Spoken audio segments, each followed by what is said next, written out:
Okay, so let's unpack this. Picture this. You just stepped out of a high-pressure presentation, you're completely exhausted, and a colleague walks up to you and says, "Wow, great job today, you totally killed it." No, I mean, it was honestly just luck. My slides were a complete mess, to be entirely Oh, honest. right. See what just happened there? We have all been there. Oh, absolutely. Today's deep dive is into a single, highly practical source on interpersonal skills. We are looking at, why we do this knee-jerk panic routine and how to shift from trying to look humble to simply being warm and polite when receiving praise. Yeah, because it's a universal habit, especially among high achievers. You think you're displaying modesty, but you're actually engaging in compliment deflection, Right. and it just creates this immediate, awkward social disconnect. It really feels like this incredibly awkward tennis match, like someone serves a perfectly nice compliment over the net and instead of returning it gracefully, you just aggressively smash it out of bounds. You really do. But I do have to push back a little here. Like, why is that so bad? If someone tells me my English is great and I say, well, no, I make grammar mistakes, I'm just being realistic. I don't want to sound arrogant. Well, what's fascinating here is the underlying mechanism. When you swat that compliment away, you aren't just being realistic, you are actively contradicting the other person's judgment. Oh, wow. Yeah, think of it like your brain having an overactive spam filter.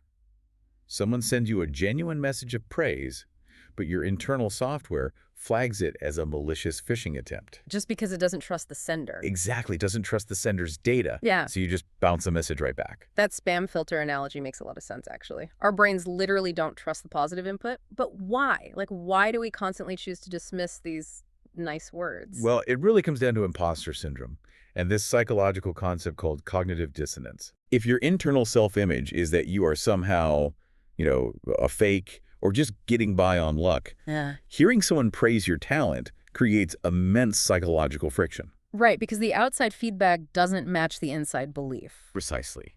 Here's where it gets really interesting, though. Our brains hate that friction. We fear that if we just accept the praise, the other person will look closer and suddenly realize our flaws. Yes, they'll see right through you. Exactly. So to resolve the discomfort, we reject the compliment entirely. Right. The deflection isn't actually about being polite to your colleague. It's a defense mechanism to protect yourself from being found out. Wow. But the long-term consequence is severe. By repeatedly, verbally rejecting your own success out loud, you are physically wiring your brain to reinforce that self-doubt You're chipping away at your own confidence. and shrinking your professional visibility over time, yeah. So what does this all mean in practice? If my brain's spam filter is blocking the praise, how do I let it through without sounding like a total narcissist? You do it by shifting your focus from your own humility to the other person's generosity.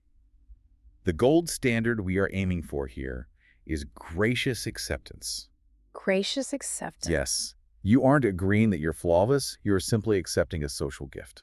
Which brings us to the surprisingly difficult two-word formula to rewire this habit.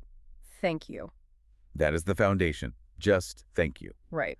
And because we know saying thank you feels physically uncomfortable at first, you can use a multiplier sentence to deflect the attention back warmly. Like what? So you can use three-word formulas like, I appreciate it, or maybe longer phrases like, that's very kind of you to say. I love that, because by doing that, you aren't arguing with their judgment. You validate their taste, which makes them feel good, and you protect your own professional reputation. Exactly.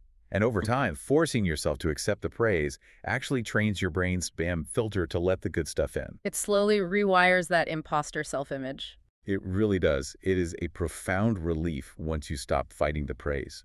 You realize you don't have to scramble for an excuse every single time someone says you did a good job. Yeah, you can just put the racket down, just end the awkward compliment tennis match. Definitely. And if we connect this to the bigger picture, it raises an important question for you to ponder. Oh. We've spent this entire deep dive analyzing how to accept praise from colleagues.